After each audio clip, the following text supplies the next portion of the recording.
Pertumbuhan penduduk yang pesat terutama di wilayah perkotaan menyebabkan meningkatnya kebutuhan lahan untuk berbagai keperluan, termasuk perumahan, infrastruktur dan fasilitas umum. Kota Mataram merupakan salah satu kota di Provinsi Nusa Tenggara Barat yang memiliki tingkat konversi lahan yang cukup tinggi.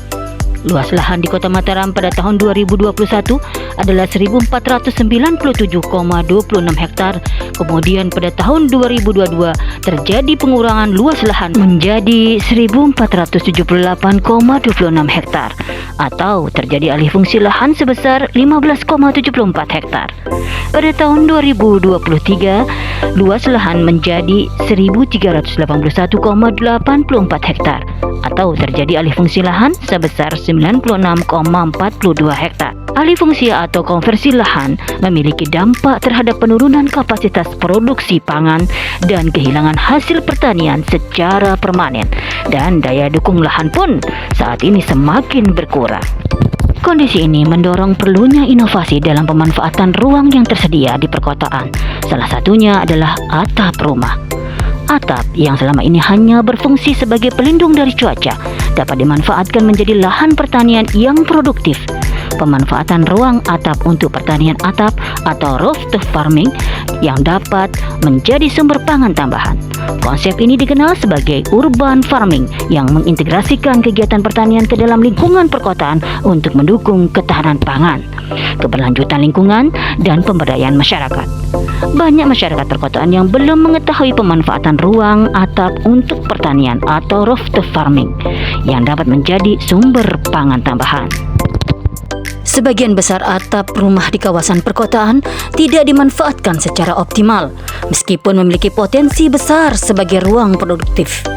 Tren urban farming telah menunjukkan bahwa pemanfaatan atap rumah sebagai lahan pertanian tidak hanya mampu memenuhi kebutuhan pangan rumah tangga, tetapi juga berkontribusi pada pengurangan dampak lingkungan negatif seperti polusi udara dan efek urban heat island. Inovasi solar jaring dirancang untuk menjawab kebutuhan ini dengan menciptakan sistem pertanian berbasis pertanian organik yang berkelanjutan, efisien, dan dapat diterapkan secara luas di kawasan perkotaan. Berikut tahapan inovasi solar jaring yang dirancang melalui rooftop farming. Pertama, perencanaan dan analisis struktur. Menentukan desain dan kekuatan struktur atap sesuai beban tambahan dari media tanam, air, dan aktivitas bertani. 2. Pemasangan bikisting dan perancah. Bikisting atau cetakan beton dipasang sesuai ukuran dan kemiringan atap dengan perancah yang kuat menopang beban selama pengecoran. Ketiga, pemasangan tulangan besi. Besi tulangan dipasang sebagai penguat beton, disesuaikan dengan kebutuhan struktur agar mampu menahan beban rooftop farming. 4. Pengecoran beton. Campuran beton, semen, pasir, kerikil, dan air dituangkan dan diratakan pada bikisting. Proses ini harus dilakukan merata dan berkesinambungan untuk menghindari retak. Kelima, perawatan beton atau curing. Beton dijaga kelembabannya selama 7 sampai dengan 14 hari untuk menghindari keretakan dan memastikan kekuatan maksimal. 6.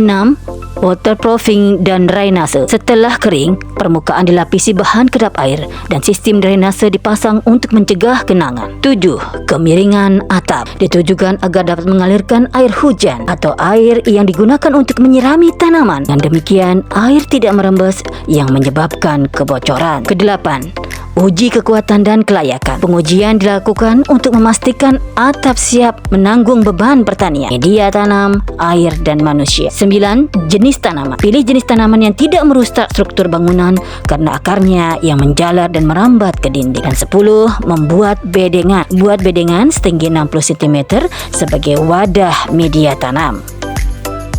Pada saat melakukan pengecoran itu jangan sampai air daripada campuran itu kurang dari standar yang sudah ditentukan. Alangkah lebih bagusnya lebih banyak air itu untuk campuran daripada semen, pasir, dan batu dan sebagainya pada saat mengecor.